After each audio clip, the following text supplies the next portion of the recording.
Hey guys, welcome to another new episode of Cult Movie Tuesday, and today I am talking about Brain Damage from 1988, a film I had never seen until recently and now is probably one of my favorites. Kind of hard to keep the glare off this because it has that kind of mylar silver packaging, but we will do our best. Thank you to everybody who's subscribed so far. At the recording of this video, I am at 98 followers, hoping to crack that 100 this week, which would be really cool. And like I said in my previous review of 976 Evil, I will be doing something special for my 100th video, which will come next week, assuming I get 2 more followers this week. We'll see. I'm thinking maybe I'll start doing like a collection tour, talking about some of the films in my collection. Maybe I'll start with the horror Blu-rays or something like that. Work my way down. But anyway, thank you to everybody who's subscribed so far. Thank you everybody's giving me the thumbs up. Left comments. You're amazing. Thank you so much. It keeps me excited. It keeps me going. I apologize for last week for not getting some reviews out, but I was busy with work and then I just didn't really feel like doing it after work. So back at it though. We got 3 videos this week and 2 videos next week. So pretty cool. Brain Damage, 1988. This is a horror comedy directed by Frank Henelotter, who also did Basket Case 1, 2, and 3, as well as Frankenhooker, another movie I have not seen, surprisingly. I remember seeing it in the video stores when I was younger, and I just didn't rent it. As I mentioned in previous videos, I'm not a huge B-movie fan. I like my horror movies mainstream for the most part. Sometimes I do delve into some strangeness, and you will see in my review, this has quickly become one of my favorites of the cult movies of the 80s. This is really, really funny. So this film stars Rick Hurst in the lead as the lead character, and this was his first film. He went on to do a bunch of soap operas after this, which is really weird, especially if you've seen this movie. Like, you just couldn't imagine, like, him doing this and then like going and doing like Guiding Light or something like that. Like, it was very strange.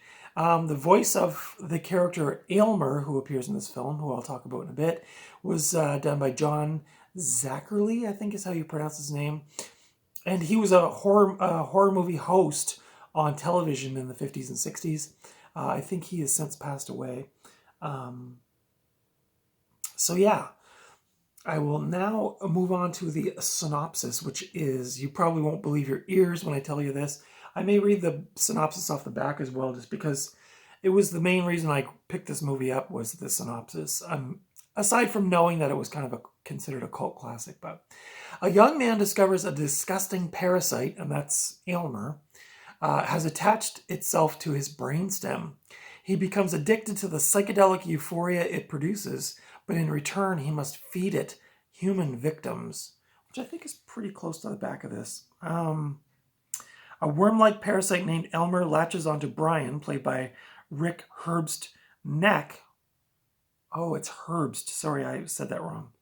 And offers to inject his brain with a hallucinogenic fluid, giving him pleasurable psychedelic experiences. But the catch is, to keep the high, Brian has to feed Elmer his favorite food, human brains. Directed by Frank Henelotter, Basket Case Frankenhooker, this amazing cult film favorite will have you screaming with laughter as you reach for your barf bag. So that's what I read when I picked up this DVD, and I thought, that sounds like something I would really like. It makes you want to laugh and puke at the same time. Probably going to be my kind of thing. So, yeah. Wow, this film is something else. I hope maybe you will go and watch this or rent it or whatever based on the description, because this movie, the thing is I went into this movie thinking it was a horror movie, which I guess in part it is, but it's really quite funny and it's really quite quirky, like in a very traditional 80s cult movie way. And so I was going in expecting this to be like really over the top scary and weird. And then what I got was over the top scary, weird, and really funny. So yeah, it was a very strange experience, one that I will definitely be revisiting. So this film was originally called Elmer the Parasite, until Henelotter was in the final stretch of writing this film. So all along it was called Elmer the Parasite, not Aylmer, Aylmer. It was Elmer. The filming took place in New York City. It started in January of 1987, and the filming took about 2 months to complete. I'm going to try this guy's name. Al Magliochetti did the special effects, and Gabe Bartolos did the design of Elmer, the parasite. And I don't know if you can see it. Yeah, you can see it on the package there. That's what Elmer looks like. So I don't know, when I was looking at the back of this, I don't think I really picked up on that this was the parasite, but you can see that he looks quite funny. He's got like a really weird mouth and these little beady eyes and this big brain. The film was apparently inspired by Henelotter's cocaine addiction. That's apparently, I don't know if that's a fact, but there's been a lot of speculation about this movie regarding its sexual undertones as well. It's pretty obvious if you watch it from that angle, but there's a like sort of a homoerotic kind of thing. I don't know. I mean, I guess I sort of thought when I was watching that, like that crossed my mind, but I didn't really look at the film from that angle. But I guess if you maybe upon second watch, you'll be like, oh, this is clearly alluding to that. But I didn't really pick up on it on my first viewing like that. There is a very graphic sex scene in this film, which I will warn you. I mean, this is not for your like Conjuring Megan type horror movie fan. This is for like the people that like the weird stuff. This would be more like maybe akin to like Eraserhead level. I don't know if I'd say it's as good as Eraserhead, but definitely in that kind of more realm, and less so on like the sort of more modern version of the elevated horror. This is B movie schlock, but amazing. But there is a very graphic sex scene in this film, so be forewarned if you do decide to watch this film.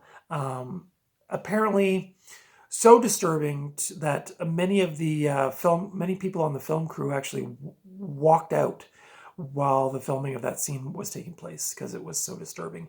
And when you see it, you will kind of think like, ooh, this is, I don't know, like it is pretty graphic, but if you like that kind of thing, you probably will just laugh and think it's hilarious. But for somebody who's maybe a little more sensitive, probably not going to be your thing. The film debuted in New York City in April of 1988. The budget for the film was just under $2 million. I couldn't find a box office gross, so I don't know how well it did, but the film was originally released on VHS in 1988, the same year, and an uncut version was released on DVD by Synopsis in 2007, and I do believe, if I'm not mistaken, well, this is from Synopsis, but it's from 2003. So, oh god, so I don't know I don't know if this is actually the uncut version. I don't know. I did not. Oh, wait a sec now. I don't know. There's a catalog inside and it says 2017. So I'm all confused now. I don't know. But Synopsis did release a version of this in 2007. That was an uncut version. If I had to guess, I would say this is probably the uncut version. It's pretty graphic, but I could be wrong as well. I don't know. I'll have to do some research. If you know, leave a comment below. This film got mixed reviews upon its release, as you could well imagine. Some critics really liked the originality compared to a lot of the horror movies that were coming out around that time, because I think that kind of era, like a lot of the classic stuff like Child's Play and Nightmare on Elm Street and all that, it had taken place, and by then a lot of those franchises were getting real corny, and this was kind of like a breath of fresh air. A lot of other critics disliked the acting and the special effects. The special effects are very low-tech, practical effects, so if that's not your thing, this probably won't be a movie for you. Like I said, Elmer, who's featured right there, it's very clear that it's like just this little, I don't know if it's a hand puppet, but it's very clearly like not articulated that well and a little clunky when it moves around and stuff. So if that's not your thing, then you probably won't like this movie. But for people who like that kind of stuff, this is your jam. Um, I absolutely love this movie. I gotta give this a 5 out of 5. I hadn't seen this all these years. I definitely remember reading about it. Um, and I just thought this movie was just completely thrilling and hilarious. And I like the premise was really cool. It was really weird. Like I said, I'm really surprised I didn't see this back in the day, or like maybe one of my cooler friends might have said we should get this movie. Because I would say like this is like your classic midnight movie, Eraserhead, like Liquid Sky, like are totally in that realm. Just a really funny, weird, quirky, low budget. I say the budget was almost 2 million, but just a really great movie. I loved it. This should definitely appeal to 80s cult movie fans. Like I said, it's not as abrasive as Eraserhead, but I would put it on that list. Over the top, hilarious. The practical effects were really, really good. Like if you like that practical effect, kind of like that low budget practical effects, it's great for that. Elmer's voice was really funny and really unexpected. I thought, again, going into this, I thought this was going to be a straight up horror movie, and then when Elmer's voice comes out of this little puppet here, he's like a lounge singer, like a schmaltzy like hotel lounge singer or something. He's like, hey baby, like really funny thing. I was not expecting. I was laughing right out loud watching this movie. So I would say for that.